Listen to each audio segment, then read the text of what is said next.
My mom has a medal just like yours."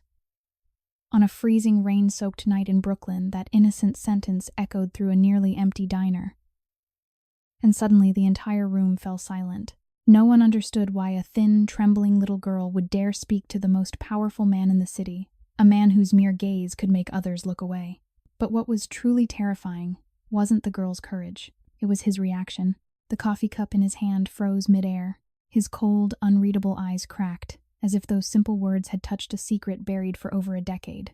No one in that diner knew that a single sentence from a child could drag a blood-stained past back into the light, and no one could have imagined that this fragile little girl might be the only person capable of making a mafia boss feel fear.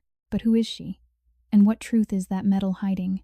If this story touched your heart, take a moment to reflect on the quiet power of kindness, especially when no one else chooses to show it. Share your thoughts in the comments and tell us where you're watching from. Which city and country are you in? And what time is it there right now? It's always amazing to see how stories like this connect people from all over the GAD world.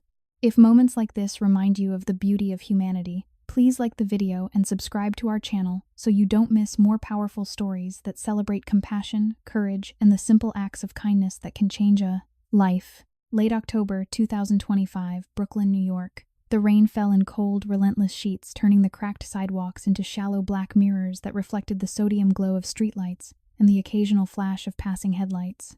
Inside Rossi's diner on Flatbush Avenue, the air carried the familiar mix of burnt coffee, frying onions, and the faint metallic tang of wet coats hanging near the door. The place was half empty on this Tuesday evening. A few regulars hunched over plates of meatloaf and mashed potatoes, the jukebox in the corner playing low tinny oldies that no one really listened to anymore. The ceiling fans spun lazily, stirring the steam rising from cups, but doing little to cut the damp chill that seeped through the windows. In the far booth, tucked against the fogged glass, sat 9-year-old Lily Harper. She wore the same faded blue hoodie every day, the cuffs frayed from constant pulling, the zipper broken, so she had to safety pin it closed at the top. Her small frame looked even smaller, swallowed by the oversized seat legs dangling above the cracked linoleum floor. A half-finished coloring book lay open in front of her, pages of cartoon animals she had filled in with the stub of a crayon until the colors bled together into muddy browns and grays. A paper cup of lukewarm hot chocolate sat untouched beside it, the marshmallows long dissolved into a thin foam. Lily glanced at the door every few seconds, her big hazel eyes wide with the practiced patience of a child who knew waiting could stretch for hours. Her mother, Sarah Harper, was supposed to pick her up after her shift at the hospital. Sarah worked double shifts as a nurse's aide, cleaning rooms, changing linens, helping patients who could barely lift their heads. The pay barely covered rent on their one-room apartment 3 blocks away, where the heat rarely worked and the windows rattled in every wind. Sarah had promised to be here by 6. It was now almost 7:30. Lily didn't complain. She never did. She just drew another careful line on her picture, a little girl holding a flower, and waited. The bell above the door jingled sharply.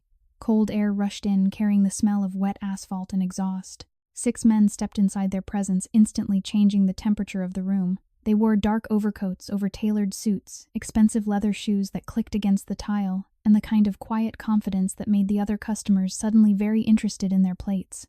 At the center walked Vincent Vinny Russo, fair-skinned, broad-shouldered mid-50s with steel-gray hair cut close and eyes the color of winter sky. He moved like a man who owned the space he occupied, not because he demanded it, but because everyone else had already conceded it. Vinny Russo was wealthy beyond what most in Brooklyn could imagine. His legitimate construction company built half the luxury condos rising along the waterfront, and behind that facade lay the kind of power that moved quietly through back rooms and whispered deals. Yet tonight he looked tired, lines etched deeper around his mouth shoulders, carrying something heavier than the cashmere coat. Inside him, guilt gnawed like an old wound that never quite closed. 12 years earlier, he had been bleeding out in an alley not far from here, betrayed by men he trusted, left to die in the cold. A young nurse had found him, dragged him into a storage room, and saved his life with nothing but gauze, antiseptic, and sheer, stubborn decency. He had given her a Street Christopher medal, then scratched from the bullet that nearly ended him as a promise of protection. He had never seen her again. The memory still burned.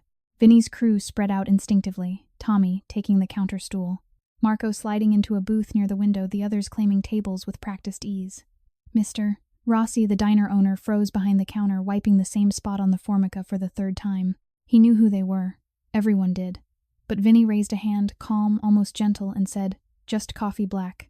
And whatever the kid's having." He nodded toward Lily without looking directly at her. The words landed softly, but they rippled. Lily's crayon paused mid-stroke. She looked up slowly, eyes flicking from the men to Mr. Rossi and back. The diner had gone quieter than the rain outside. One of the regulars, a thin man in a worn jacket, pushed his plate away and stood, muttering something about needing to leave. Another couple exchanged glances and followed. Vinny slid into the booth across from his men back to the wall, eyes scanning the room out of habit. His gaze settled on the small girl in the corner booth. She was too thin, cheeks, hollow wrists, fragile-looking above the table. Her hoodie sleeves were rolled up several times, revealing arms dotted with old bruises that looked like they came from carrying too many grocery bags or dodging too many careless adults. Something in her posture, the way she sat perfectly straight despite the exhaustion in her eyes, reminded him of himself at that age, waiting in diners for a father who never came home. A sharp pang twisted in his chest, remorse sudden and violent. He had built walls around that part of himself years ago, walls of money, power, and calculated indifference. But seeing this child alone and small cracked something. He felt the old guilt surge, guilt for the lives he had ruined, for the family he had never built, for the man he might have been if he had chosen differently. His hand tightened around the coffee cup. Mr. Rossi sat down without a word. The ceramic was warm, but inside Vinny felt cold. Lily noticed him looking. She didn't flinch. Instead, she tilted her head slightly, studying the chain that disappeared under his collar. A glint of silver caught the light, the street Christopher metal. Her mother's face flashed in her mind. Sarah, exhausted after shifts touching that same metal. When she thought Lily wasn't watching, whispering, "It keeps us safe." Lily's heart gave a small, curious jump. Without thinking, she pushed up on her hands, leaning forward just enough. The diner seemed to hold its breath. "Hello, sir," Lily said, her voice soft, timid, but clear enough to carry. "My mom has a medal just like yours." The words hung in the air like smoke. Vinny's cup stopped halfway to his mouth.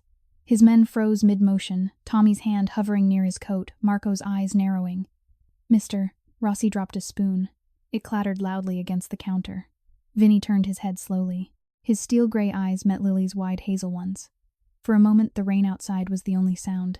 Inside Vinny, something shattered. Recognition hit like a bullet he hadn't seen coming. The scratched cross on the metal, unique, unmistakable. The child in front of him couldn't know the detail unless she belonged to the woman who had once pulled him back from death. Guilt roared through him, hot and consuming. Remorse for every dark choice that had kept him from searching for her, from repaying the debt. And beneath it, something fiercer, more dangerous, a sudden overwhelming surge of protectiveness. Not romantic. Never that. This was deeper, primal. Fatherly instinct he had never allowed himself to feel now, slamming against the walls he had built. He set the cup down carefully. His voice, when it came, was low, almost hoarse. "What's your mother's name, kid?" Lily blinked, confused but polite. "Sarah Harper, sir." The name struck him like a second shot. Sarah. The nurse. The one who had risked everything, and this child thin alone, waiting in a diner while her mother worked herself to exhaustion, was hers. Vinny's hands clenched beneath the table. Violent conflict tore through him, the urge to destroy anyone who had let this child live like this, the shame that he had lived in luxury while she suffered the terrifying realization that fate had just handed him a responsibility he could no longer ignore. Lily watched him, curiosity mingling with a flicker of fear. She didn't understand the storm behind his eyes. She only knew that the powerful man across the room suddenly looked sad. The rain kept falling. The diner lights buzzed overhead. And in that quiet moment, the first thread of an unbreakable bond began to form between a hardened man haunted by his past and a vulnerable child who had no idea she had just reached into the heart of a storm and asked it to remember kindness. The rain had thickened into a steady drumming curtain against the diner windows, blurring the neon sign outside into a soft red smear. Inside Rossi's, the air felt heavier now, as though the 6 men in dark coats had carried the storm in with them. Conversations had dropped to murmurs. Forks moved more slowly across plates. Lily Harper remained in her corner booth, small hands still gripping the crayon, but her eyes, wide, watchful, were fixed on the tall man who had just spoken her mother's name. Vincent Russo sat motionless for a long beat, after saying "Sarah Harper, sir" had come out of the child's mouth. The name tasted like ash and memory on his tongue. 12 years. 12 years of building walls of concrete and cash, of surrounding himself with men who asked no questions and answered only to him. 12 years of pretending the debt had faded into the background noise of his life. And now here was proof, living, breathing, impossibly small, that it had never faded at all. His fingers tightened around the coffee cup until the porcelain creaked. Inside his chest, remorse clawed upward like something alive. He had lived in penthouses with floor-to-ceiling views of Manhattan, while this child sat in a cold diner eating nothing but a cooling cup of chocolate. He had worn tailored wool overcoats lined with silk, while Sarah had walked home through sleet in threadbare sneakers, coat too thin, hands cracked from hospital disinfectant. The disparity struck him like a physical blow. Violent shame surged through him, hot and nauseating. How many nights had Sarah lain awake worrying about rent while he signed multi-million-dollar contracts? How many times had this little girl gone to bed hungry while he ate steak in restaurants where the wine list cost more than their monthly rent? Lily, unaware of the war inside him, tilted her head again. The chain around Vinny's neck had slipped farther out when he leaned forward, silver glinting under the fluorescent lights. The metal, the same scratched cross. Her mother's metal never left her skin. She touched it like a talisman. When the landlord banged on the door for late rent, when the electricity flickered off for the third time that month, when Lily woke shivering because the radiator had died again. Lily had once asked why it was scratched. Sarah had only smiled tiredly and said, "Someone gave it to me when I needed it most." "It means we're watched over." Now seeing the exact same mark on this stranger's chain, curiosity burned brighter than fear. Lily pushed herself up onto her knees on the cracked vinyl seat. The movement was small, careful the way someone moves when they have learned that sudden motions can make things worse. Her voice came out soft, almost apologetic, as though asking might cost her something. "Sir, is that really the same one?" She pointed with one thin finger. "The scratch. It's on the left side of the cross. Mom's has it too. She said the man who gave it to her got hurt bad and the bullet did that." The diner seemed to shrink. Tommy, seated closest to Vinny, shifted hand, brushing the concealed holster beneath his coat. Marco's eyes flicked to the door, then back. Mr. Rossi retreated behind the counter, pretending to reorganize sugar packets. Vinny felt the room tilt. Bullet. She knew. Not the full story, perhaps, but enough. The child knew the scar on the metal came from the night he should have died. The night Sarah had knelt in blood on a storage room floor, pressing gauze to his side, while sirens wailed somewhere far off, while men who wanted him dead searched room by room. His throat closed. Guilt roared louder now, a storm inside his skull. He had never looked for her. Never checked. He had told himself it was safer, cleaner, to leave her out of his world. But the truth was uglier. He had been afraid. Afraid of owing anyone. Afraid of what repayment might demand. And so he had let her vanish into the city, while he rose higher, richer, colder.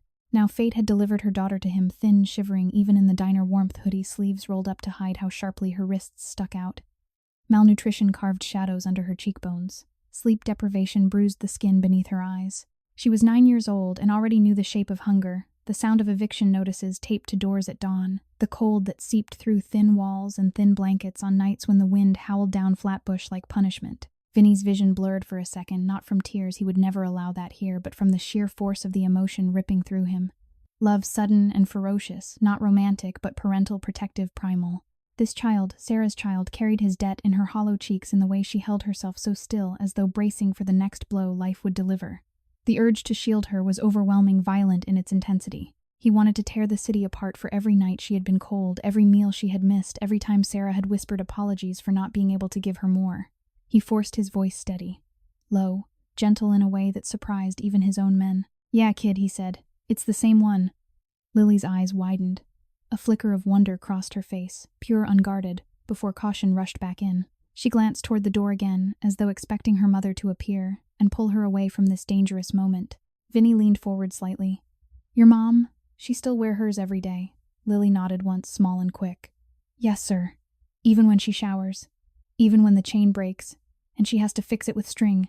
She says it keeps the bad things away." Vinny's heart seized.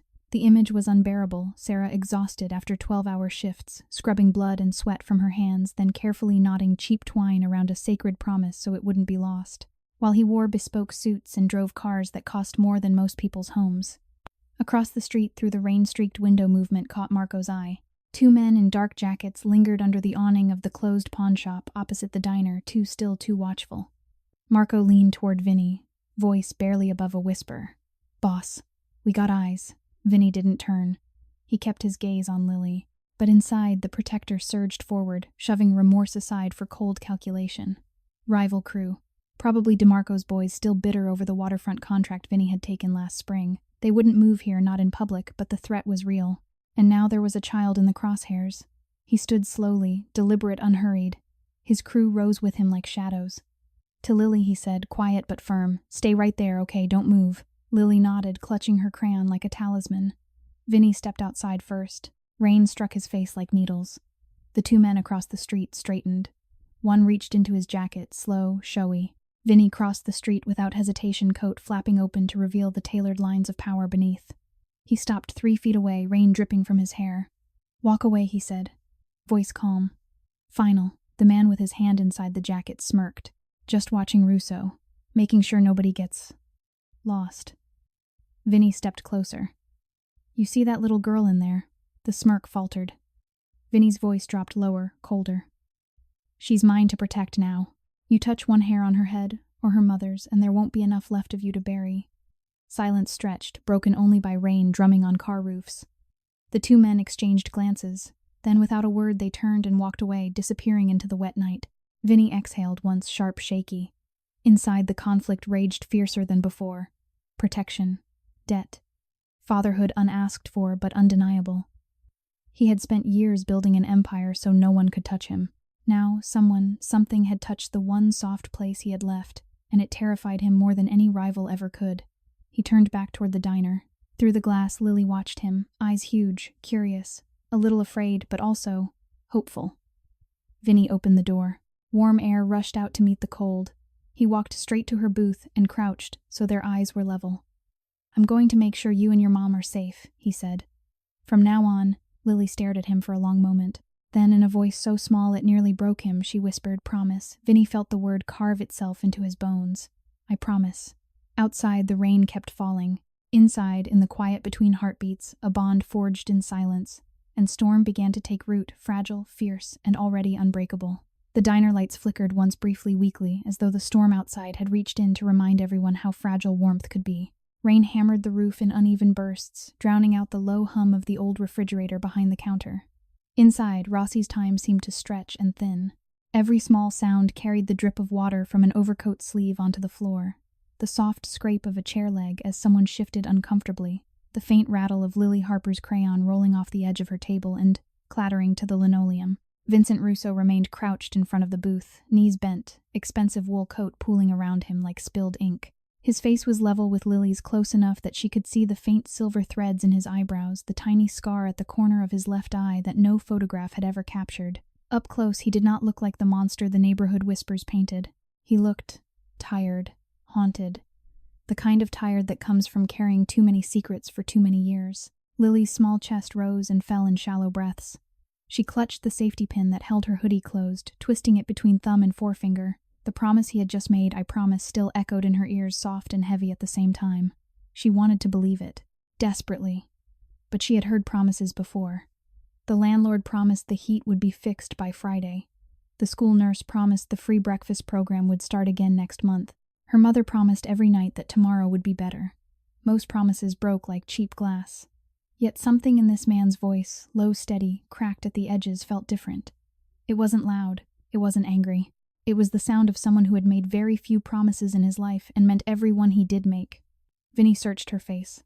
Those hazel eyes, so like Sarah's, held no guile, only a child's wary hope. The sight of her hollow cheeks, the faint bluish tint under her eyes from too many nights without enough sleep, struck him again, harder this time. Remorse twisted deeper, a knife turning slowly. He had walked past children like her every day of his life, thin shadows on subway platforms, small figures sleeping on benches in bus terminals, and looked away. He had told himself it wasn't his problem. Now it was. Now it was everything. His crew watched from their positions. Tommy's hand rested near his hip, not touching the weapon, but close enough. Marco stood by the door, eyes on the street. The tension in the room was a living thing, coiled, waiting. Vinny spoke again, voice softer than before. "Lily." "Right," she nodded once, small, hesitant. "How long have you been waiting here tonight?" Lily glanced at the wall clock. The second hand jerked unevenly. "Since school let out. Mom said she'd be here after her shift. She works late sometimes." Vinny's jaw tightened. He could picture it, Sarah, in pale blue scrubs, moving from room to room in the understaffed hospital wing, lifting patients twice her size, wiping down beds until her hands bled from cracked skin, coming home to a child she could barely feed, coming home to a daughter who waited in diners because there was no one else to watch her. The unfairness of it burned. Violent. Irrational. He had sat in boardrooms signing deals worth hundreds of millions, while Sarah counted quarters for laundry. He had slept on Egyptian cotton sheets while this child shivered under a single blanket so thin the cold wind came through like knives. He forced calm into his voice. "Your mom. She ever tell you how she got that medal?" Lily shook her head slowly. Only that a man was hurt really bad. She helped him. He gave it to her so she'd be safe. Her voice dropped to a whisper. She says it's magic, that it keeps the bad things away. Vinny closed his eyes for half a second. Magic. The word cut him open. Sarah had called it magic because she had nothing else, no money, no safety net, no powerful friends. Just a scratched piece of silver and the stubborn belief that kindness mattered. Inside him the conflict raged fiercer. Love, fierce, paternal, unasked for, crashed against guilt, like waves against rock. He wanted to gather this child up, wrap her in warmth, feed her until the hollows in her cheeks filled out, give her the childhood he had never had, and she was being denied. But he was poison. His world was shadows and threats, and men who carried guns under their jackets. Bringing her anywhere near that would destroy her. Yet leaving her in this life, cold, hungry, afraid, was already destroying her. He opened his eyes. I'm going to call your mom. Make sure she's okay. Lily's eyes widened. You know her number, I'll find it, he said simply. He stood, joints popping faintly, and pulled out his phone, sleek black, the kind that cost more than Sarah made in 3 months. As he scrolled for a contact he hadn't used in 12 years, an old hospital administrator who owed him a favor, the bell above the door jingled again. 3 men entered. Not regulars.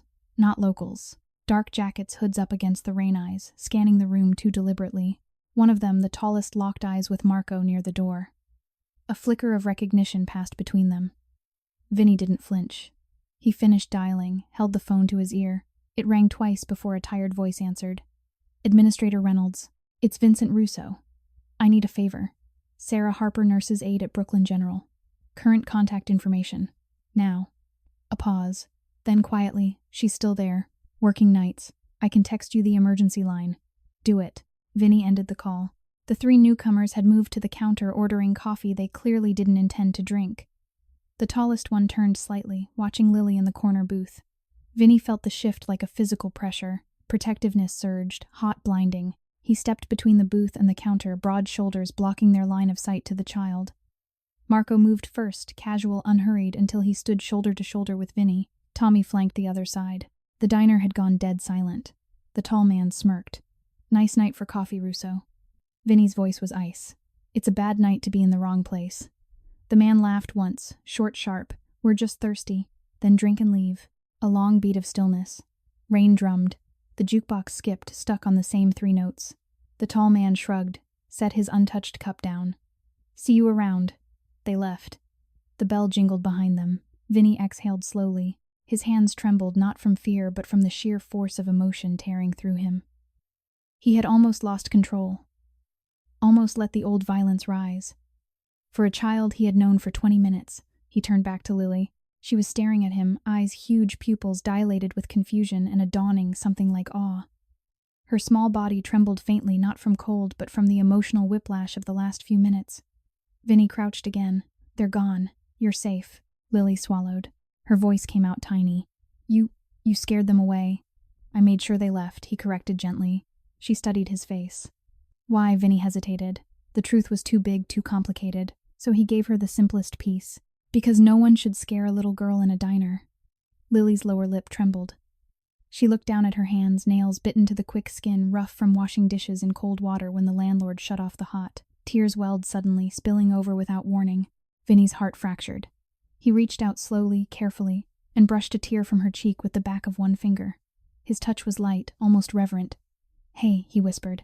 It's okay. Lily shook her head. No one's ever done that before. Vinny felt the words like a punch. No one. Not a teacher. Not a neighbor. Not even Sarah, who was too exhausted to do more than hold her at night. The remorse became unbearable. He had lived in excess, while this child had nothing. Nothing but fear and waiting, and a mother who loved her so much she broke herself to keep her alive. He made a decision, then quiet, final, irrevocable. I'm staying until your mom gets here, he said. And after that, we're going to make sure you never have to wait alone again. Lily looked up at him. Shock, confusion, a flicker of desperate hope, and in that moment suspicion cracked. Trust, fragile newborn, began to bloom. Outside, the rain softened to a whisper. Inside, in the stillness between heartbeats, a powerful man knelt before a powerless child and felt his world reorder itself around one small, trembling promise. The rain had eased into a fine, steady mist that clung to the diner windows like breath on glass. Inside Rossi's, the fluorescent tubes hummed a low, constant note. the only steady thing in a room that felt suddenly unsteady. Lily Harper sat perfectly still in her booth, small hands folded in her lap now, the broken crayon forgotten on the table. Her eyes, wide searching, remained fixed on Vincent Russo, who had not moved from his crouch in front of her. He stayed there, knees aching against the cold tile, because standing would have felt like pulling away, and he could not bear to do that yet. The phone in his hand vibrated once, short, insistent. The text from the hospital administrator had arrived. Sarah Harper's current emergency contact number, along with a single line. She's on shift until 11 tonight. Overdue for a break. Vinny stared at the words until they blurred. 11 o'clock. 4 more hours. 4 more hours of this child sitting alone in a diner that smelled of grease and damp coats while her mother scrubbed floors and changed bedpans in a hospital that paid her too little to keep the lights on at home. He locked the screen and slipped the phone into his coat pocket. When he looked up again, Lily was watching him with that same mixture of caution and fragile hope. "You're going to call her?" she asked softly. Vinny nodded once. "Soon. First, I want to tell you something. About the medal. About how your mom got it." Lily's breath caught small, audible. She leaned forward just a fraction, the way someone leans toward a fire when they have been cold for too long. Vinny drew in a slow breath. The memory came fast and sharp, like stepping on broken glass barefoot. 12 years ago, late December, 2013, a night so cold the East River had frozen along the edges. He had been 39 then, already deep in the life, already carrying scars, both visible and hidden. A deal had gone wrong on the waterfront. A trusted lieutenant had sold him out for a better offer from a rival crew. 3 men had cornered him in an alley behind an abandoned warehouse near the old Navy Yard. Shots fired 4, maybe 5. One caught him high in the side, tore through muscle, nicked a rib. He remembered the sound of the bullet hitting the brick wall behind him more than the pain at first. Then the pain arrived hot and bright, stealing his breath. He had run staggered really through backlots and side streets, blood soaking his shirt, freezing against his skin in the wind. He made it as far as the loading dock behind Brooklyn General's auxiliary building before his legs gave out. He collapsed against a metal door marked staff, only the world narrowing to black edges. That was when Sarah found him. She had been 26, working the night shift as a nurse's aide, taking extra hours to pay off student loans she would never finish paying. She had stepped out for 5 minutes of air during a rare lull, coatless, because her coat had been stolen from the break room locker 2 weeks earlier and she couldn't afford to replace it. She saw the dark shape slumped against the door and froze. Then she saw the blood. Vinny's voice when he spoke to Lily came out rougher than he intended. "Your mom didn't call for help," he said quietly. "She knew if security came, the police would come too. And the men who shot me were still looking. So she opened the door, dragged me inside, locked it behind her." Lily's mouth parted slightly. She didn't speak. She only listened, eyes growing wider with every word. She took me to a storage room, shelves of linens, boxes of gauze cleaning supplies. No real medical kit. Just what she could grab. She cut my shirt open with scissors from her pocket, pressed towels against the wound until the bleeding slowed. She stayed with me all night. Talked to me when I started to fade, told me stories about growing up in Brooklyn, about how she wanted to be a real nurse someday, about how she was going to make things better for her family one day. Vinny paused. His throat worked. The memory of Sarah's voice, soft, steady, never wavering, even when her hands shook, rose so vividly he could almost smell the antiseptic and feel the cold concrete under his back. "She hid me for 3 days, he continued. Brought me food from the cafeteria she couldn't afford to eat herself. Changed the bandages with strips torn from old sheets. When the men came looking room by room, banging on doors, she stood in the hallway outside that storage closet and told them she hadn't seen anyone. Looked them right in the eye. They believed her. Or maybe they were afraid of what would happen if they didn't." Lily's small hands had begun to tremble. She pressed them together tightly. "When I could walk again, Vinny said I tried to give her money. A lot of it. She wouldn't take it. Said she hadn't done it for money. Said she had done it because no one should die alone in the cold. So I gave her the medal instead. Told her if she ever needed anything, if anyone ever tried to hurt her, she should show it to someone who would know what it meant." He reached up slowly and lifted the chain over his head. The Street Christopher medal rested in his palm, dull silver, scratched deeply across the left arm of the cross. He held it out to Lily. She stared at it for a long moment.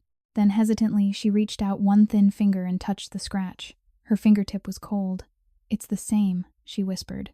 Vinny nodded. "It's the same." Silence settled between them, thick, heavy, with everything unsaid. Outside, a car horn blared somewhere far off. Inside, the diner felt smaller, the air thinner. Lily looked up at him. Tears shimmered along her lower lashes, but did not fall. "Mom never told me the man's name. She just said he was someone important, and that he was grateful." Vinny felt the words like a fist to the sternum. Important. He had never felt less important than in this moment, kneeling before a child who had lived in poverty because he had never looked back. The remorse became something physical, sharp, tearing, relentless. He had lived in penthouses with private elevators while Sarah walked blocks in the rain because the bus fare was better spent on food. He had eaten meals prepared by chefs while Lily went to bed with the taste of plain oatmeal lingering from breakfast, the only thing Sarah could stretch to last the week. He had worn watches that cost more than their rent, while this child wore shoes with soles worn through letting in water and cold.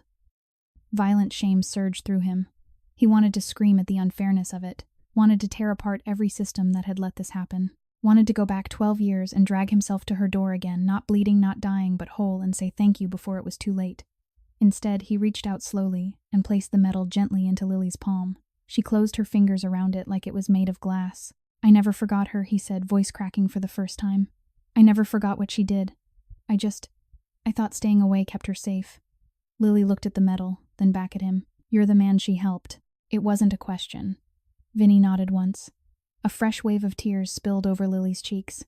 She didn't wipe them away this time. She only stared at him, shock, wonder, and something deeper, something that looked dangerously like trust. Vinny felt his own eyes burn. He blinked hard. Powerful men did not cry in diners, but powerful men had never knelt before a child who carried the weight of his debt in her too thin shoulders. He swallowed once. "I'm going to make this right, Lily. For your mom. For you. Whatever it takes." Across the street, headlights swept past, slow, deliberate. Marco tensed near the door. Another car idled at the curb, engine low. Vinny saw it without turning his head. DeMarco's crew again circling, testing. They knew he was here. They knew he was vulnerable now. Vinny stood slowly. His coat rustled expensive wool against cheap linoleum. He looked down at Lily. "Stay here," he said. "I'm stepping outside for a minute." Lily clutched the metal tighter. "Don't go." The plea nearly undid him. "I'll be right back," he promised. "I won't leave you." He stepped out into the mist. The 3 men from earlier had returned, joined by 2 more. They stood under the streetlight now, no longer pretending. Vinny walked straight toward them. Rain beaded on his shoulders, darkening the wool. He stopped 5 feet away. "Last warning," he said quietly. "Walk away." The tallest man smiled, thin, cold. "You're distracted tonight, Russo." "Got a soft spot now?" Vinny's voice dropped lower. "You don't want to find out how soft." A long silence. Then the tall man lifted both hands, mock surrender, and backed away. The others followed. Engines started. Taillights disappeared into the mist. Vinny stood there a moment longer, breathing hard, not from exertion, but from the storm inside him. Love and guilt collided like thunderheads. He had spent a lifetime building walls. Now a 9-year-old girl had walked straight through them, carrying a scratched metal and a mother's quiet courage. He turned back toward the diner. Through the glass, Lily watched him small, still clutching the metal like a lifeline. Vinny opened the door.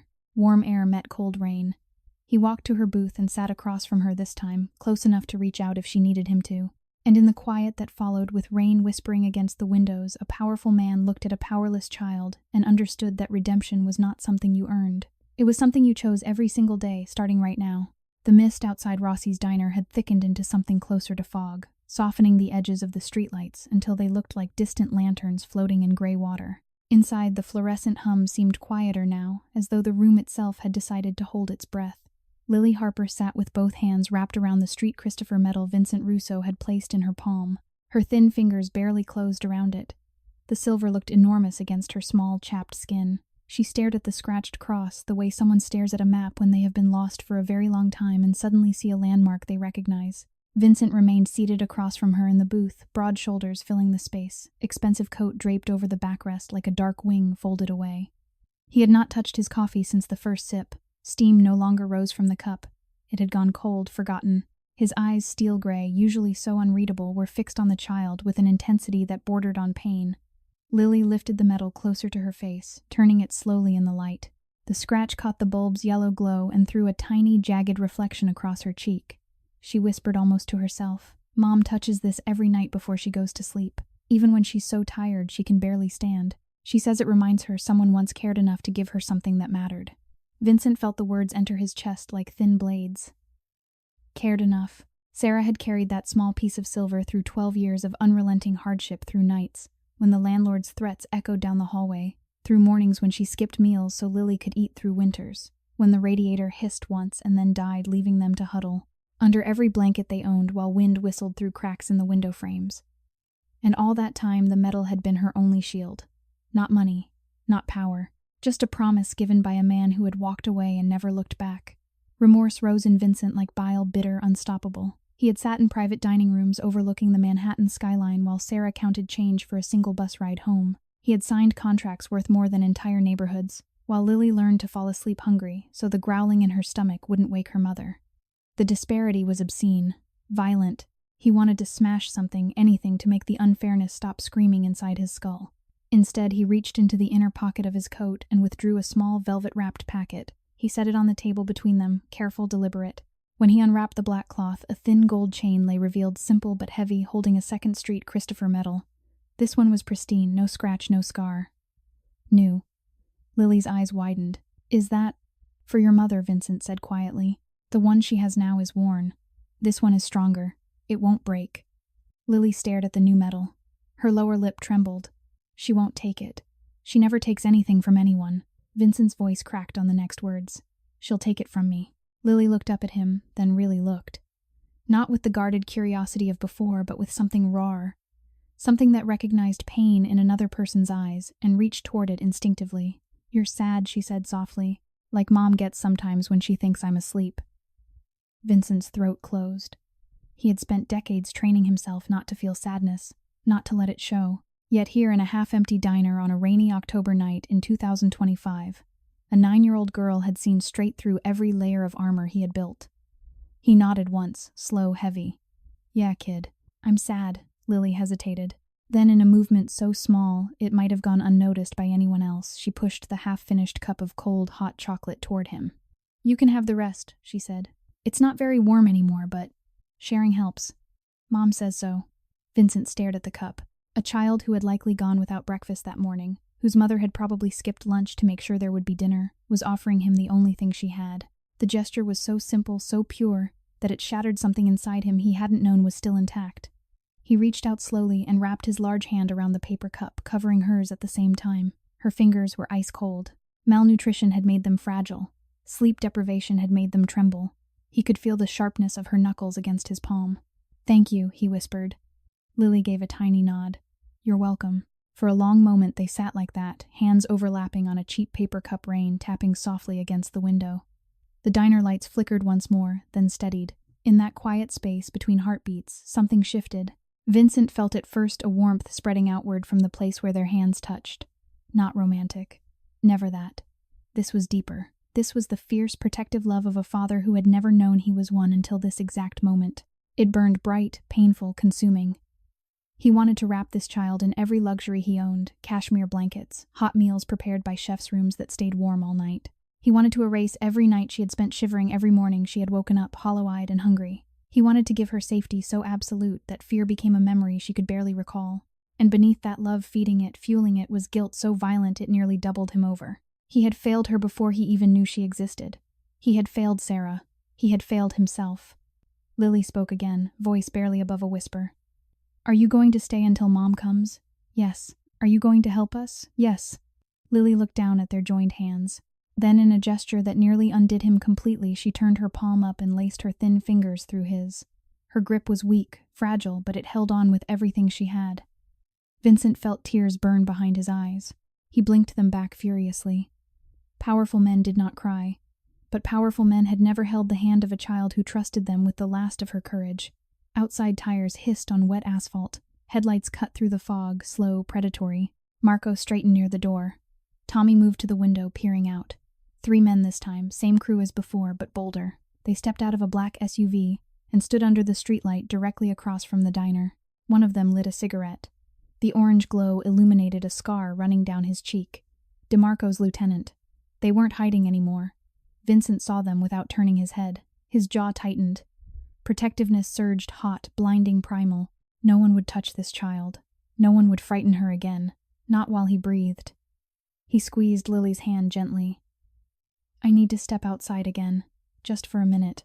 Lily's grip tightened. They're back, aren't they? Yes. Her voice trembled. Don't get hurt. The plea sliced through him. He leaned forward close enough that she could see every line of exhaustion and sorrow etched into his face. I won't, he said. I have something worth coming back for now. Lily searched his eyes. Then slowly, deliberately, she nodded. Vincent stood. He shrugged his coat back on the wool, settling over his shoulders like armor. Before he turned away, he reached into his pocket and placed a small, folded $100 bill under the edge of Lily's coloring book. "For when your mom gets here," he said quietly. "Hot food. A cab home. Whatever you need." Lily stared at the money like it was a foreign object. She had never seen a $100 bill in person before. Her mother sometimes came home with crumpled 20s after cashing a paycheck, but never this. Never enough to feel safe. Vincent walked to the door. Marco and Tommy fell in behind him, silent ready. Outside, the fog swallowed the streetlights. The three men waited under the orange glow cigarette smoke curling upward like signals. Vincent stopped in the middle of the sidewalk. Rain beaded on his hair ran down his temples. The scarred man spoke first. "You're making a mistake, Russo. That kid in there, she's not yours to protect." Vincent's voice carried across the wet pavement, low, calm, lethal. "She is now." A long silence. Then the scarred man laughed once short, ugly. "You think you can just claim her? You think DeMarco's going to let that slide?" Vincent took one step forward. "Tell DeMarco the next time his boys come near this diner or near her, he'll be looking for new hands. Because I'll take them myself." The scarred man's smile faded. He flicked the cigarette into a puddle.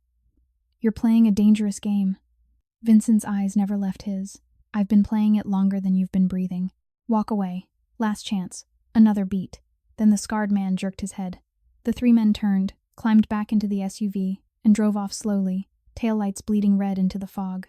Vincent stood there a moment longer, rain dripping from his jaw, chest rising and falling. Inside him, love and guilt fought like storm fronts. He had spent a lifetime collecting power so no one could hurt him. Now he had found the one thing that could destroy him completely, someone he would die to protect. He turned back toward the diner. Through the glass, Lily watched him, small face pressed to the window metal, clutched tight against her chest. Vincent opened the door. Warm air rushed out to meet him. He walked straight to the booth and slid in beside her this time instead of across, close enough that their shoulders almost touched. Lily looked up at him, eyes shining with something new. Not suspicion, not fear, trust. She leaned her head against his arm, just barely, just enough to feel solid. Vincent froze. Then slowly he lifted his arm and draped it around her narrow shoulders.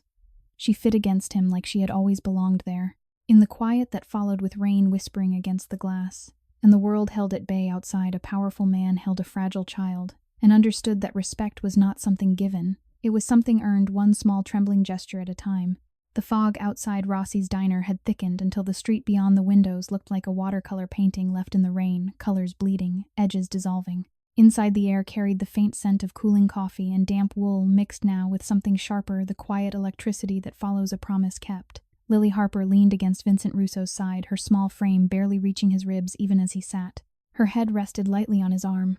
The street, Christopher Metal, his old one, hung from her fist like a talisman she was afraid to let go of. Vincent had not moved in nearly 20 minutes. He sat statue still, one arm draped protectively around her narrow shoulders, the other hand resting open on the table, palm up as though waiting for the next blow life might deliver. He could feel her breathing, shallow, uneven, the kind of breathing that came from too many nights spent listening for footsteps in the hallway, for the landlord's key scraping in the lock at midnight. Her hoodie smelled faintly of hospital disinfectant and cheap laundry soap, the scent of a child who had learned too early that clean clothes were a luxury. Vincent's cashmere coat, still damp from the mist, lay folded beside him. Beneath it, his tailored shirt carried the faint trace of expensive cologne that cost more per bottle than Sarah Harper earned in 2 weeks. The contrast clawed at him again, deeper, this time more vicious. He had spent a lifetime collecting things that insulated him from the world. Now the world had found its way in through a 9-year-old girl who weighed almost nothing against his side. Lily stirred slightly. "She's late," she whispered. Vincent glanced at the wall clock. 8:43. Sarah's shift ended at 11, but she often stayed longer, covering for someone who called in sick or scrubbing one more room so the overtime would cover next month's rent. He knew this without being told. He had seen the pattern in 1,000 other exhausted faces across the city. But this time it was personal. This time it was Sarah. "I'll call her soon," he said, voice low. "She's probably just finishing up." Lily nodded once, small trusting. The trust hurt more than suspicion ever could. She had given it so freely, so completely to a man who had spent decades making sure no one got close enough to need anything from him. Vincent reached for his phone again. As he did, it vibrated in his palm, sharp, insistent. An unknown number. He answered immediately. "Russo." A woman's voice came through, soft, exhausted, edged with panic that tried and failed to stay hidden. "Mr. Russo, This is Sarah Harper, Lily's mother. The hospital administrator gave me your name. Said you were... With my daughter, Vincent's heart lurched. Sarah? The voice he had not heard in 12 years, yet recognized instantly. Thinner now, warier, but still the same quiet strength that had talked him through the worst night of his life. She's right here, he said. She's safe. A small broken sound came through the line, relief and fear colliding. I'm so sorry. My car. It broke down on Atlantic Avenue near the old textile warehouse. The battery died. I tried to walk, but it's raining so hard and there are men following me. I don't know what they want. I need to get to Lily. Please. Tell her I'm coming. Vincent felt the world narrow to a single point. Men following her. Atlantic Avenue, dark industrial, deserted after 8. DeMarco's crew. They had escalated. They knew where to hit him now. His voice stayed calm, dangerously calm. Stay in the car. Lock the doors. Don't get out for anyone. I'm coming. Sarah's breath hitched. You don't have to. I'm coming, he repeated. Firmer this time. Stay on the line if you can. The signal's bad. Battery's low. The line crackled. Then silence. Vincent lowered the phone slowly. Lily had lifted her head. Her eyes were wide pupils, dark with sudden fear. Mom, she whispered. Vincent met her gaze. She's okay. Car trouble. I'm going to get her. Lily's small hands began to shake.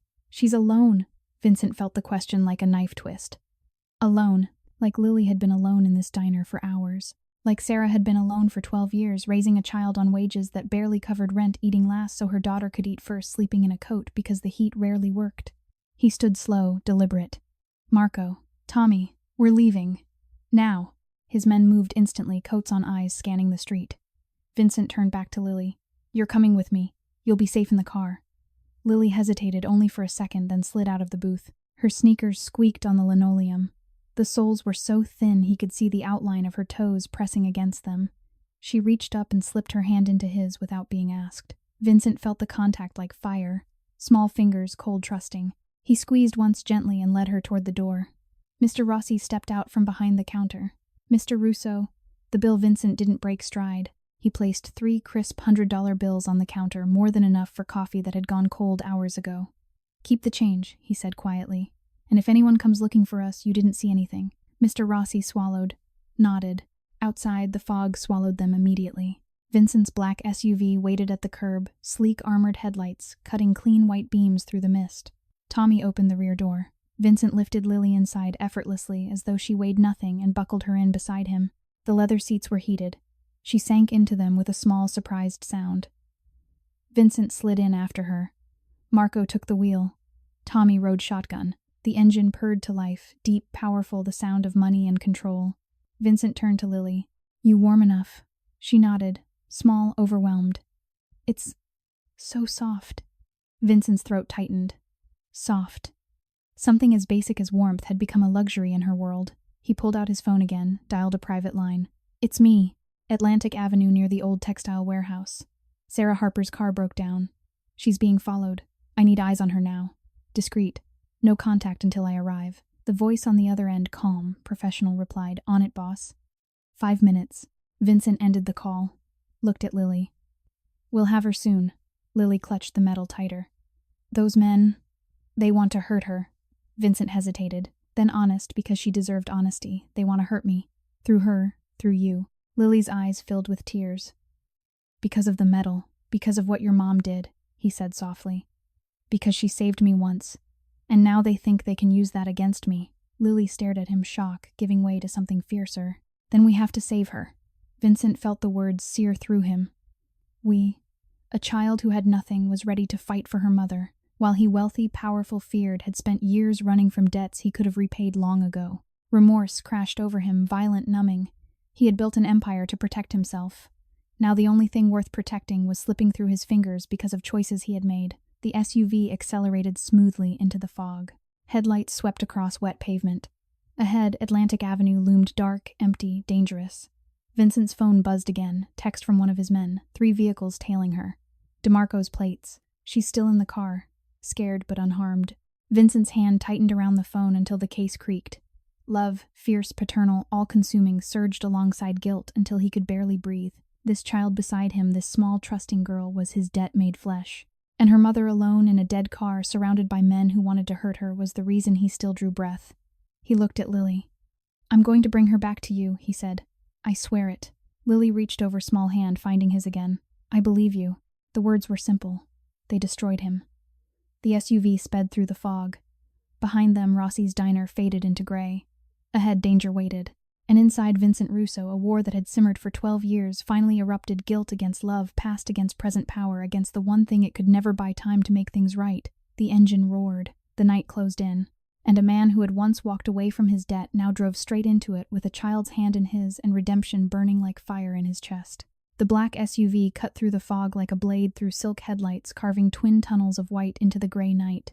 Atlantic Avenue stretched ahead, wide empty, lined with the dark skeletons of old warehouses and shuttered factories. Rain had returned in earnest, drumming hard against the roof, streaking the tinted windows into blurred vertical lines. Inside the vehicle, the cabin was warm, heated leather seats, soft ambient lighting, the faint scent of polished wood and new car leather that spoke of money spent without thought. Lily Harper sat pressed against Vincent Russo's side, small body rigid with tension, the street. Christopher Metal still clutched in both hands like a prayer she didn't know how to say aloud. Vincent kept one arm around her shoulders, steady, protective, while his other hand rested on his knee, fingers curled into a fist so tight the knuckles showed white against his fair skin. His phone lay face up on the seat between them, screen glowing with the last update from his men target vehicle located. 3 hostiles visible. Subject remains inside. No shots fired. Yet, the word yet burned in his mind like acid. Marco drove with calm precision hands, steady at 10, and 2 eyes flicking between mirrors and road. Tommy rode shotgun, scanning the darkness, one hand resting near the concealed compartment under the dash. Vincent had not spoken since they left the diner. There was no need. The silence carried everything, the roar of guilt, the fire of love, the cold calculation of a man who had spent decades surviving threats and now faced the only one that truly terrified him. Lily's voice broke the quiet, small trembling. "Is Mom okay?" Vincent turned to her. Her face was pale in the dashboard, glow eyes huge and glassy with unshed tears. "She's safe right now," he said. "We're almost there." Lily nodded once, trusting fragile. The trust cut him deeper than any blade ever had. She believed him because she had nothing else left to believe in. No father who stayed, no safety net. Only a mother who worked until she collapsed, and a child who waited in diners because there was nowhere else to go. The SUV slowed as they approached the old textile warehouse, a hulking brick shell with broken windows like empty eyes. Sarah's car sat crooked on the shoulder, hood up hazard lights blinking weakly through the rain. A dark sedan idled 20 yards behind it. 3 men stood outside, silhouetted against headlights, hoods up, hands in pockets, postures casual but watchful. Vincent's jaw tightened. DeMarco's men. The same crew that had circled the diner earlier. They had followed Sarah from the hospital, tracked her, waited for the car to fail, turned a mechanical breakdown into something far more dangerous. "Pull up behind them," Vincent said quietly. "Block the lane." Marco nodded. The SUV eased forward, slow, deliberate, until it stopped nose to tail, with the sedan headlights flooding the scene in harsh white. The 3 men turned. Recognition flashed across their faces. Vincent opened his door before the vehicle had fully stopped. Rain struck him immediately, cold, relentless. He stepped out, coat unbuttoned, rain darkening the shoulders of his tailored suit.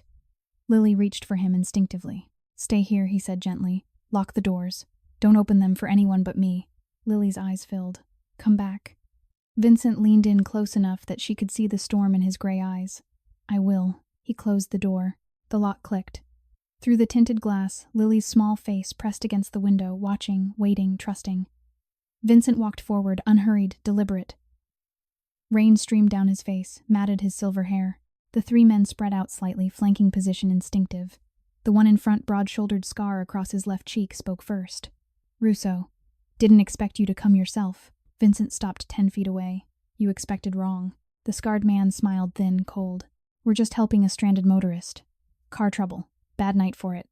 Vincent's voice carried over the rain-low final. "Step away from the vehicle. Now." Another man, younger, twitchy, laughed once. "Or what, you gonna talk us to death?" Vincent didn't answer. He simply waited. Behind him, Marco and Tommy had stepped out, flanking him, silent, ready. A 4th figure appeared, then not from the sedan, but from the shadows near the warehouse wall. A boy, 9, maybe 10, thin as a reed, soaked through hoodie, clinging to his narrow frame. He stumbled forward, eyes wide with terror. "Lily," the boy called, voice cracking. "Lily, is that you?" Vincent's head snapped toward the sound. The boy, Mateo, Lily's best friend from school, ran toward the SUV, slipping on wet pavement. Lily's face lit up through the glass. She pressed both palms to the window. Mateo. The scarred man moved fast, reaching for the boy's arm. Kid, stay back. Vincent was faster. He crossed the distance in 3 strides, broad shoulders, shoving the scarred man aside without breaking stride. He caught Mateo before the boy could fall, lifting him clear of the ground with one arm. Mateo gasped, shock, fear, confusion colliding on his face. Vincent set him on his feet behind him, protective wall of body and coat. Stay with Lily, he said quietly. In the car. Mateo stared up at him, eyes huge. Who are you? Someone who keeps promises, Vincent answered. The scarred man straightened hand, brushing his coat where a weapon waited. You're making this complicated, Russo. Vincent turned slowly. Rain dripped from his jaw. You followed a woman home from work, waited for her car to die, cornered her in the dark. That's not complicated. That's cowardice. The younger man twitched forward. She's leverage. Simple as that. Vincent's voice dropped dangerously soft. She's family now. Touch her or the children, and there won't be a corner of this city where you can hide. Silence stretched rain, filling the gap. The scarred man studied Vincent, saw the shift in his eyes, the quiet fury that had nothing to do with power, and everything to do with something deeper. He lifted both hands, slow surrender. We're done here. The 3 men backed toward their sedan, slow, watchful. Engines started. Taillights flared red. They pulled away slowly at first, then faster, disappearing into the fog. Vincent exhaled once sharp, shaky. He turned to Sarah's car. The driver's door opened slowly. Sarah stepped out, thin, soaked, pale blue scrubs clinging to her frame, her dark hair plastered to her face. She looked smaller than he remembered, worn thin by years of double shifts, skipped meals, endless worry. Her hands trembled as she closed the door behind her. She saw him froze. Vincent. The name hung between them, 12 years of silence, breaking in a single word. Vincent walked forward, slow, careful. Rain streamed down both their faces. He stopped 3 feet away. Sarah's eyes flicked to the SUV, saw Lily's face pressed to the glass, saw Mateo now beside her. Relief crashed over her, then fear, confusion, disbelief. You have my daughter, Vincent nodded once. She's safe. They're both safe. Sarah's knees buckled slightly. She caught herself against the car hood. I don't understand. How Vincent stepped closer, close enough to see the dark circles under her eyes, the way her scrubs hung loose on a frame that had once been stronger. Malnutrition, exhaustion, years of choosing between heat and food, medicine and rent. The guilt returned violent numbing. He had lived in excess while she survived on scraps. He had built walls while she had none. He reached out slowly and steadied her elbow. She flinched at first instinct, then stilled. His touch was light. Careful. I owed you, he said quietly. 12 years ago.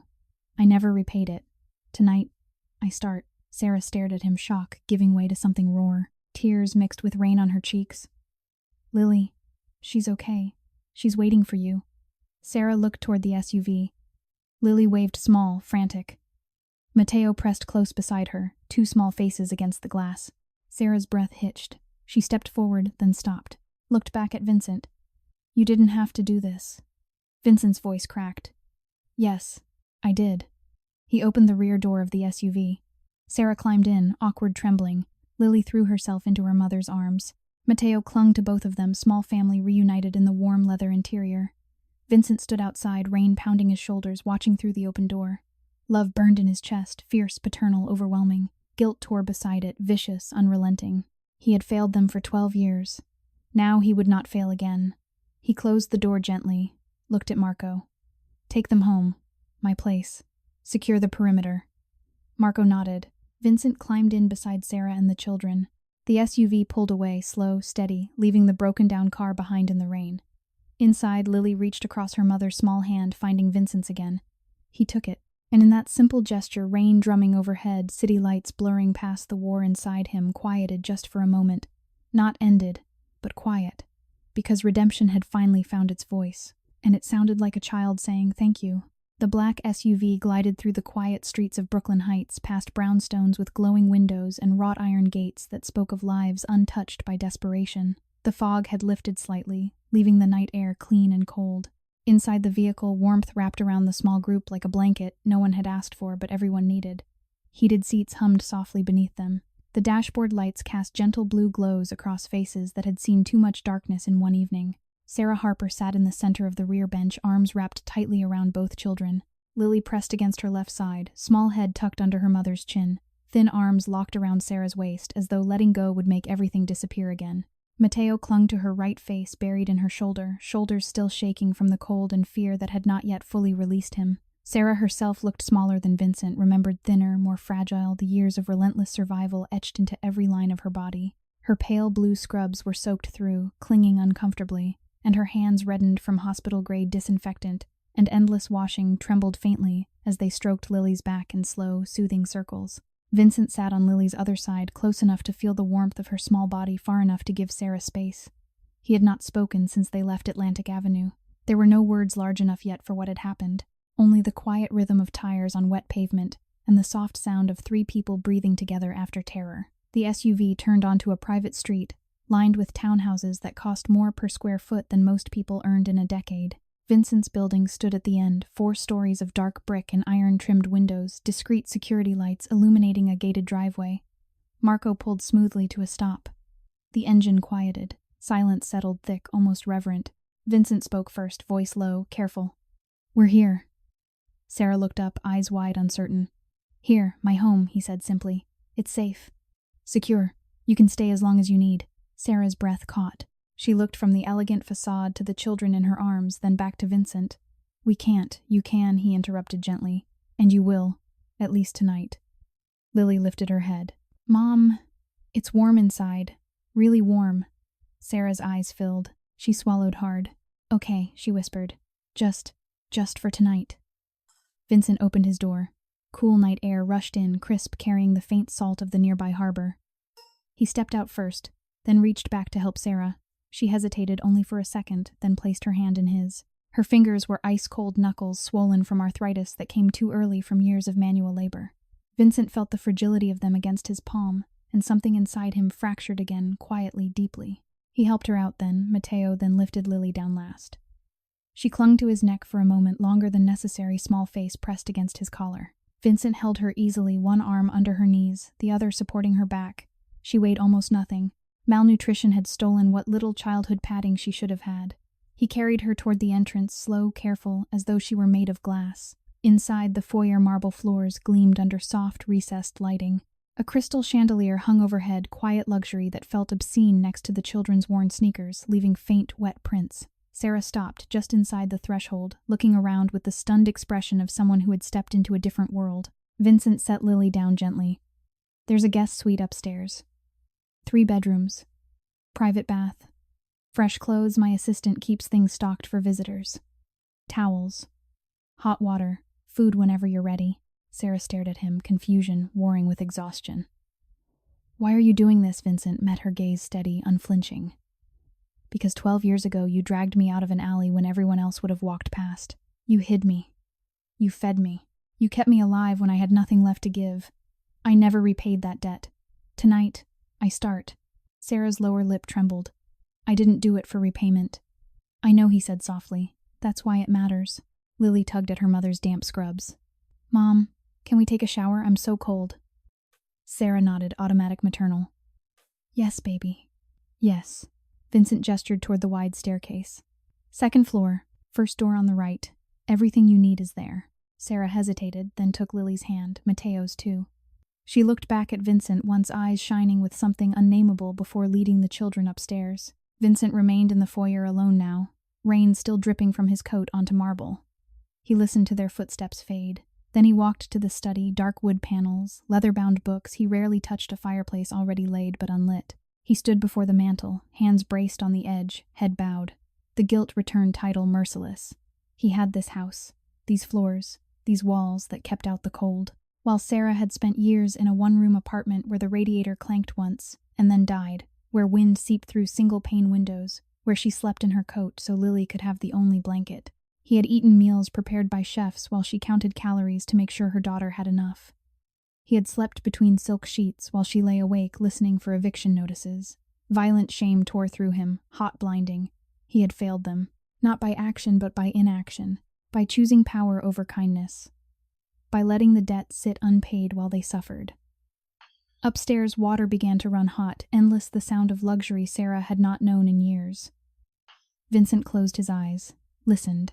Imagined Lily stepping under the spray, first flinching at the heat, then sighing as warmth reached places that had been cold for too long.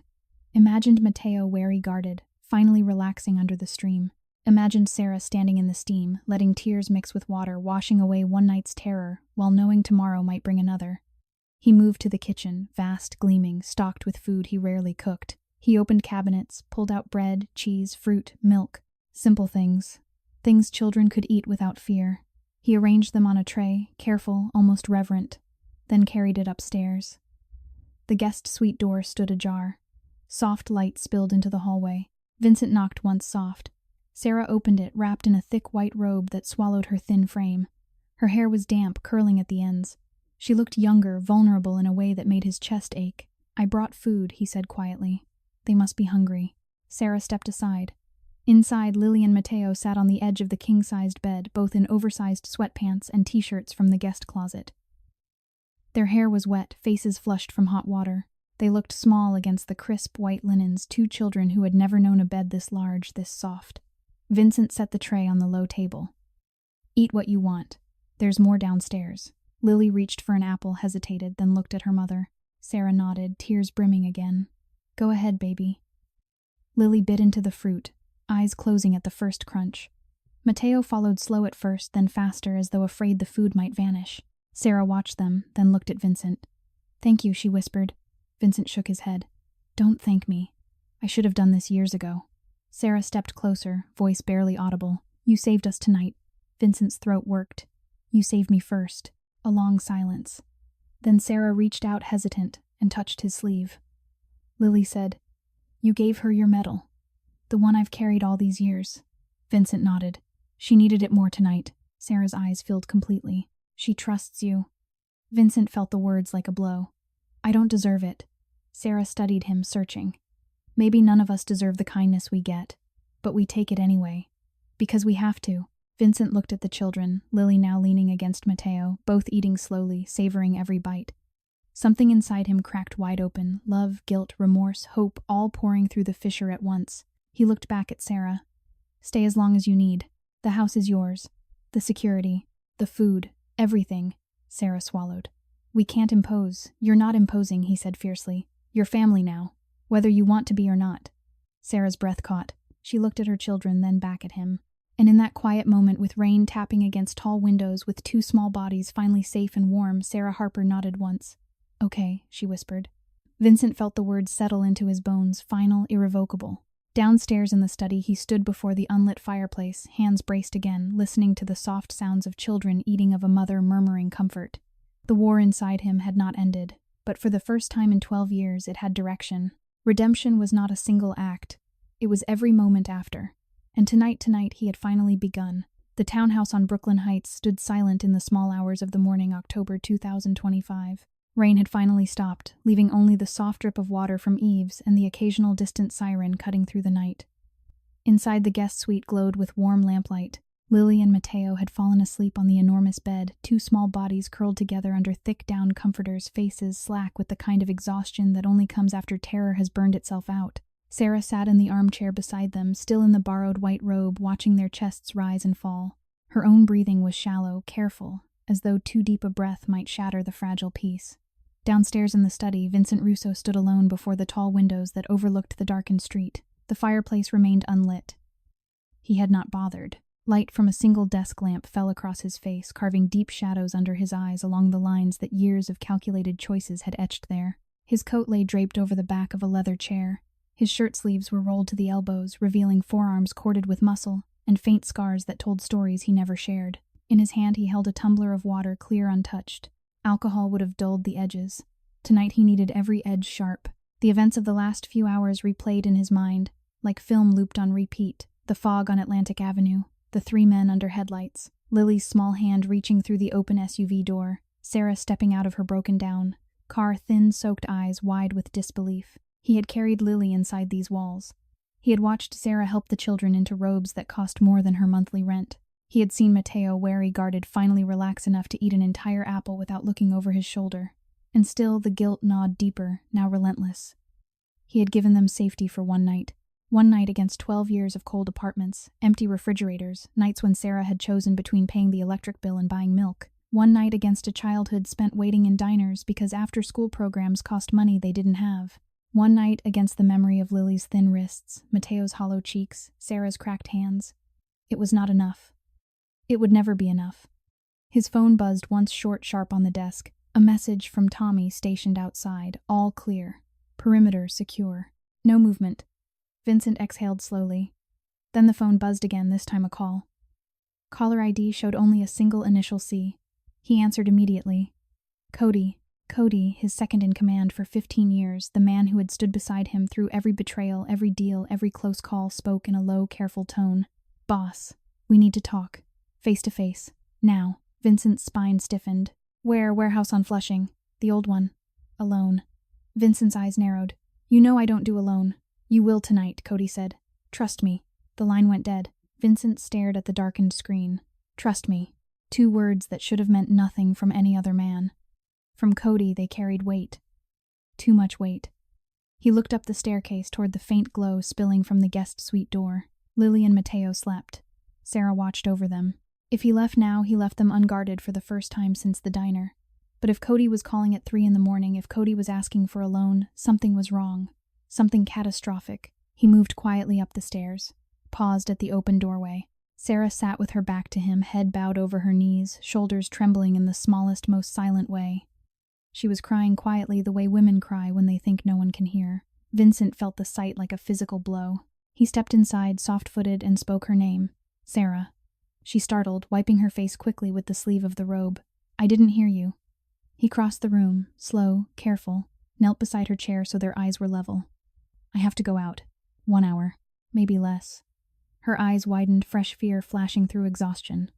Now something's wrong. My second. He needs me. Sarah searched his face. Is it? Because of us. Vincent shook his head. It's because of me. Things I did long before tonight. She swallowed. And the children. They stay here. Security stays. You stay. No one gets in. Sarah reached out hesitant and touched his wrist. Her fingers were warm now, finally warm. Come back. Vincent covered her hand with his. I will. He stood. Looked at the sleeping children one last time. Lily curled around Mateo like a shield, Mateo's small hand clutching the hem of her borrowed t-shirt. The sight carved something permanent into his chest. He left the room without another word. The drive to the Flushing warehouse took 23 minutes. Vincent drove himself black sedan, no escort. The streets were empty. The city slept while his mind raced. Cody had never asked for a private meeting. Never. Something was broken. The warehouse loomed dark brick, broken windows, chain-link fence sagging in places. Vincent parked 50 yards away. Stepped out. Rain had started again, light, steady. He walked through the open gate boots, crunching on wet gravel. Cody waited inside alone, standing under a single hanging bulb that swayed slightly in the draft. He wore no coat. His face looked gray in the weak light. Vincent stopped 10 feet away. Talk. Cody looked at him long, steady. I sold you out. The words landed like a slap. Vincent felt the air leave his lungs. Cody continued, voice flat, almost mechanical. 12 years ago, the ambush, the one Sarah saved you from. I was the one who gave the location. I took DeMarco's money, thought you were getting soft, thought I could run things better. Vincent stood motionless. The warehouse seemed to shrink around him, walls pressing in. Cody kept going. Tonight. I told DeMarco where Sarah worked. Told him the car was old, would break down eventually. Told him you'd come running. Told him the kids were leverage. Vincent's hands clenched at his sides. Why tell me now? Cody's eyes filled tears mixing with rain that dripped through the broken roof. Because I watched you tonight. In the diner. With the girl. You carried her like she was yours. You looked at Sarah like she was the only thing that ever mattered. I saw you choose them over everything. And I realized, I never had that. I never will. Vincent took 1 step forward. You sold out a brother. You endangered a child, 2 children, and a woman who never hurt anyone. Cody nodded, slow, broken. I know. Vincent's voice cracked raw. You were family, Cody? I know, Cody, whispered. Silence stretched, rain dripping, bulb swaying. Then Cody reached into his jacket, slow, deliberate. Pulled out a small pistol. Held it out butt first. End it, he said. Or let me do it. Either way, it ends tonight. Vincent stared at the gun. Then at Cody's face, gray, ruined, pleading. Guilt, his own, surged again. Not for what Cody had done. For what he himself had built, a world where loyalty could be bought, where trust was currency, where a man could stand under a bare bulb and ask his oldest friend to kill him because he had nothing left. Vincent stepped forward, took the gun, then slowly he dropped it to the concrete floor. The clatter echoed. "I'm not going to kill you," he said quietly. "But you're done. You're out. Tonight. No second chances. No protection. You leave the city. You never come back." Cody's shoulders sagged. "I understand." Vincent turned, walked toward the door. Cody's voice stopped him. "Boss, the kids. They're good. Don't let this world touch them." Vincent paused back, still turned. "I won't," he said. He walked out into the rain. The drive back felt longer, every block heavy with the weight of betrayal, forgiveness, loss. When he pulled into the driveway, the townhouse lights still glowed softly in the guest suite windows. He entered quietly, climbed the stairs. Sarah sat in the same chair, awake, watching the door. She stood when she saw him, rain-soaked, exhausted but whole. "You're back," she whispered. Vincent nodded. Crossed the room, knelt beside the bed, looked at the sleeping children. Lily had shifted in her sleep arm, thrown protectively over Mateo. Mateo's small hand rested on her wrist. Vincent reached out slowly, brushed a damp strand of hair from Lily's forehead. Sarah watched him silent. Vincent spoke without looking up. "There was a traitor. My second. He set tonight up. He's gone now." Sarah's breath caught. "Is it over?" Vincent shook his head. "It's never over. But tonight it changes." He stood, looked at her eyes burning with something new. "I'm dismantling it," he said quietly. "The parts that hurt people. The parts that almost hurt you. I'm walking away. For them. For you." Sarah stared at him, shock, wonder, fragile hope. Vincent reached into his pocket, pulled out the new street, Christopher medal he had shown Lily earlier, held it out to Sarah. "This is yours," he said. "Always was." Sarah took it, fingers trembling. Then slowly she stepped forward, wrapped her arms around him, brief, fierce hug of gratitude, exhaustion, relief. Vincent froze, then returned the embrace, careful, gentle. When she pulled back, tears shone in her eyes. "Stay," she whispered. "Just stay tonight. Don't go back to the dark." Vincent nodded once final. He sat in the armchair beside the bed. Sarah returned to her place, watching the children. And in the quiet, with rain whispering against tall windows, with two small bodies breathing steady under thick covers, a man who had spent a lifetime in shadows finally chose light. Not because he deserved it, but because they did. The townhouse on Brooklyn Heights stood wrapped in the hush of 4 o'clock in the morning, October 2025. Streetlights cast long, pale rectangles across the wet pavement outside. Inside, the guest suite had fallen into a deep, breathing stillness. Lily and Mateo slept on small limbs tangled under the heavy comforter faces, softened by the kind of rest that only arrives after terror has exhausted itself completely. Sarah sat upright in the armchair, now back straight, hands clasped in her lap, watching the door with eyes that refused to close. She had not slept. She could not. Not while the man who had pulled them from the edge of danger walked alone into the night, carrying the weight of secrets she could only guess at. Downstairs, Vincent Russo had returned less than an hour ago, rain-soaked, silent, carrying the invisible stain of Cody's confession. He had not gone to bed. He had not changed out of his wet clothes. He stood in the study back to the unlit fireplace, staring at the darkened windows as though the glass might show him what came next. The betrayal had not surprised him. In his world, loyalty was always conditional. What surprised him, shook him, was how little it mattered now, compared to the two children sleeping upstairs, and the woman who sat vigil over them. He had dismantled pieces of his empire before dawn many times. This time felt different. Final. His phone vibrated once, sharp, urgent, on the desk. "Unknown number." He answered without hesitation. "Russo." A voice he did not recognize. Low, calm professional spoke. "DeMarco's warehouse on Kent Avenue. Your second gave us the address before he ran. He also gave us the children's names. Lily, Mateo. We have them both listed. You have 30 minutes to arrive alone, or we start making calls to child services. Explain how a known associate of Vincent Russo has 2 minors in his home at 4 in the morning. You know how that story ends." The line went dead. Vincent felt the room tilt. Not fear, not exactly. Something colder, sharper. The kind of cold that comes when the last piece of armor is stripped away, and what remains is only what you truly care about. He moved fast, silent up the stairs. Paused at the guest suite doorway. Sarah looked up, eyes wide instantly, reading the change in his posture. "What is it?" she whispered. Vincent crossed to her in 3 strides. Knelt. Took both her hands in his cold against cold. "They have the address," he said quietly. "They know about the children. They're threatening to call authorities unless I go to them. Alone." Sarah's breath stopped. Her hands tightened around his. "No, you can't." "I have to," he said.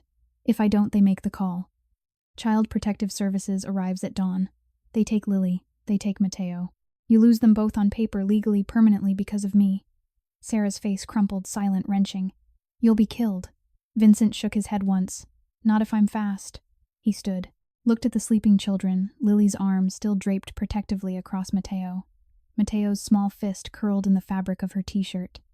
The sight was a blade twisting in his chest. Sarah rose, trembling, and stepped in front of him.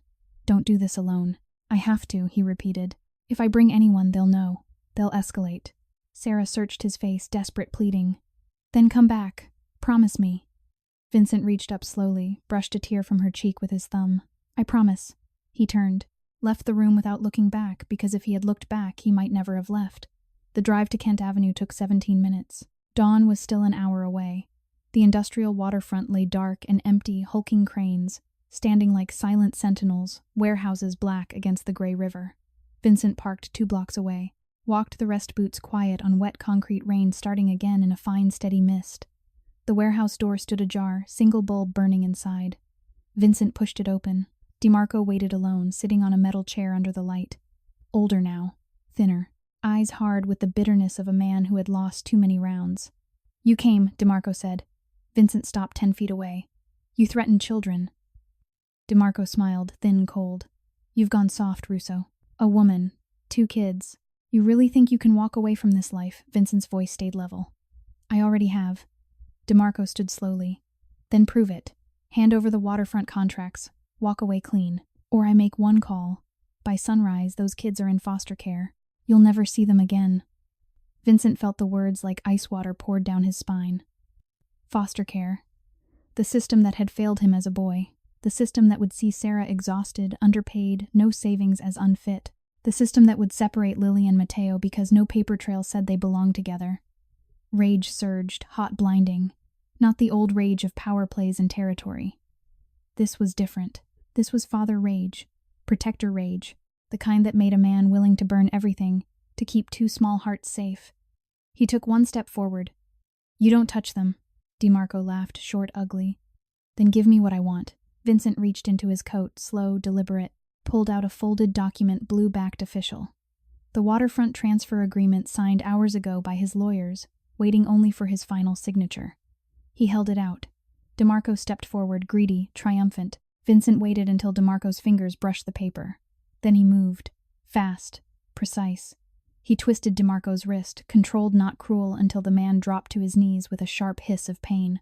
Vincent kicked the chair aside out of reach, pressed his forearm across DeMarco's throat, not choking, just pinning. You don't threaten children, Vincent, said voice low, lethal. Ever. DeMarco gasped, eyes wide.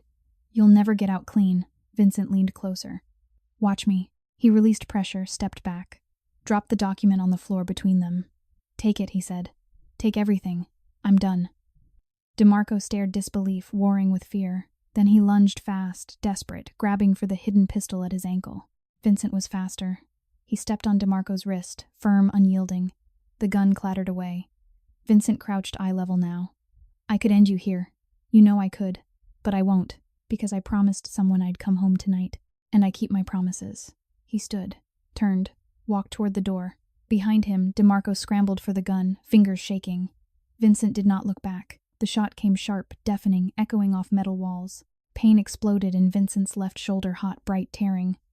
He staggered, caught himself against the doorframe, kept moving. Out into the rain, into the dark. He made it to the car, blood soaking his shirt, vision narrowing.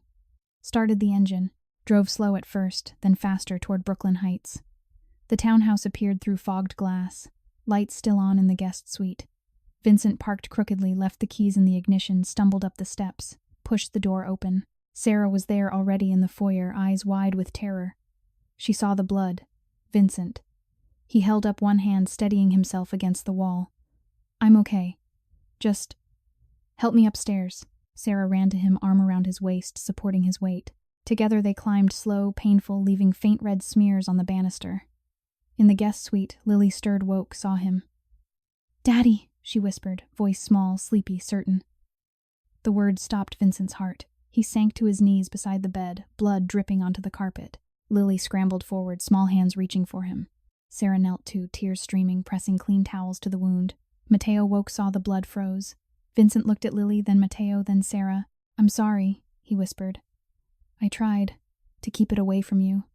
Lily reached out, small fingers brushing his cheek, then resting over his heart. You came back, she said.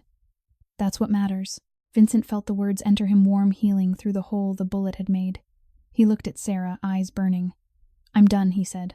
All of it. The contracts. The power. I'm walking away. For them. For you. Sarah's tears fell faster. We'll help you heal. Vincent nodded once, then let his head rest against the edge of the bed. Lily leaned forward, pressed her forehead to his. You're safe now, she whispered. We've got you. Vincent closed his eyes, rain tapping against the windows, children breathing close, Sarah's hands pressing steady pressure on the wound. The war inside him ended, not with victory, not with power, but with surrender. Surrender to love, to family, to the small, fierce hands that had finally pulled him from the dark. And in that quiet, with blood on carpet, rain on glass, and 3 small heartbeats surrounding one battered one, a man who had once owned everything, learned what it meant to finally have something worth keeping. The first pale light of dawn crept through the tall windows of the Brooklyn Heights townhouse on the morning of October 31st, 2025. Rain had long since stopped. Only the soft drip from the gutters remained a quiet metronome, marking time in a house that had not slept. Inside the guest suite, the air carried the faint scent of clean linens, warm milk, and the lingering trace of antiseptic from the emergency bandages Sarah had applied with trembling hands. Vincent Russo lay propped against a mound of pillows on the wide bed, shirtless now left shoulder wrapped in thick white gauze that Sarah had changed twice during the night. The bullet had passed clean through. Painful, bloody, but not fatal. He had refused the hospital. Too many questions. Too many records. Instead, he had let Sarah clean and dress the wound with supplies from his own medical kit. Supplies kept for men who could not afford to be seen in emergency rooms. Now he rested, pale, exhausted eyes, half-lidded but never fully closed, watching the 3 people who had become his entire world in less than 24 hours. Lily sat cross-legged beside him on the mattress, small hands resting lightly on the blanket over his knees. She had refused to leave his side since Sarah carried him upstairs. Mateo sat next to her, closer than he had ever allowed himself to be near any adult, small fingers picking at a loose thread on the comforter, eyes flicking between Vincent's face and the bandage. Sarah knelt on the floor beside the bed, still in the borrowed robe, hair loose and drying in soft waves. She had not cried again. Not since the moment Vincent collapsed in the foyer and Lily whispered "Daddy" in a voice so certain it had broken every remaining wall inside him. Vincent looked at them slowly, deliberately, one by one. Lily first. Her thin face, once shadowed with hunger, now flushed with warmth and worry. The child who had waited alone in diners, who had learned to ration every bite, who had never known a bed this large or a room this quiet. She had offered him cold hot chocolate because sharing was the only currency she understood. Mateo next. The boy who had run from the shadows on Atlantic Avenue, wet, terrified, yet brave enough to call out for his friend. A child whose father had disappeared years ago, whose mother worked nights cleaning offices, who had learned to sleep lightly so he could hear trouble coming. Then Sarah, kneeling now, hands folded in her lap, eyes shining with a mixture of fear and fierce, quiet strength. The woman who had once dragged a dying man into a storage room and refused his money. Who had carried a scratched metal through 12 years of cold nights, empty pantries, eviction notices taped to doors at dawn. Who had chosen her daughter over sleep, over food, over rest every single day. Vincent felt the sight of them tear through him, not with pain, but with something larger. Something that burned away the last remnants of the man he had been. He reached out slowly, his uninjured arm trembling faintly. Lily took his hand first. Mateo hesitated, then placed his small palm on top of hers. Sarah rose, moved closer, covered all 3 hands with her own. Vincent's voice came out rough, raw from blood loss and something deeper. I'm retiring, he said. Everything. The construction front, the backroom deals, the power. I've already started the paperwork. The waterfront contracts are gone. The accounts are being liquidated. What's left? Legitimate money, clean money will go into trusts. For Lily, for Mateo, for you, Sarah. Enough that you never have to choose between heat and food again. Enough that these children never know what it means to wait in a diner because there's nowhere else to go. Sarah's breath caught. Vincent. He shook his head gently. It's already done. My lawyers are moving faster than DeMarco ever could. By next week, the name Vincent Russo will mean nothing in those circles. Just a man who builds things honestly. Quietly.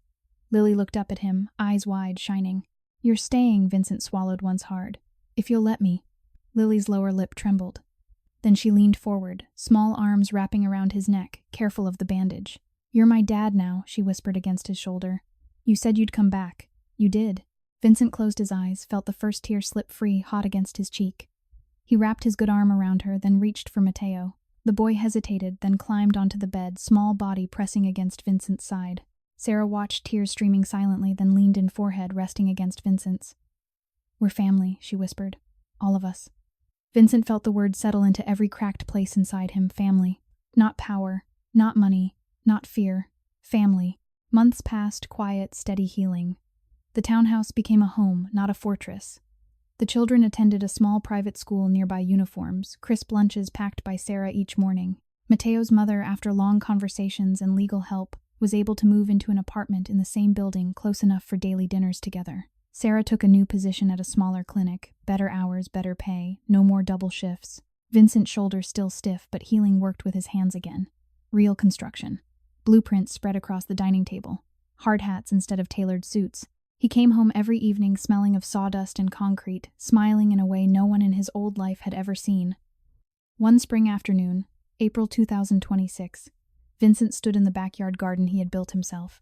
Lily and Mateo ran across new grass, laughing, chasing each other with water from the hose. Sarah watched from the porch, arms folded, eyes soft. Vincent joined her, slipped an arm around her waist. "They're happy," he said quietly. Sarah leaned against him. "They're safe." Vincent looked at the children, then at her.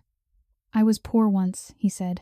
"Not like you, not like them, but poor enough to remember what it feels like to be invisible. I built walls so high no one could reach me, then 2 children reached through anyway.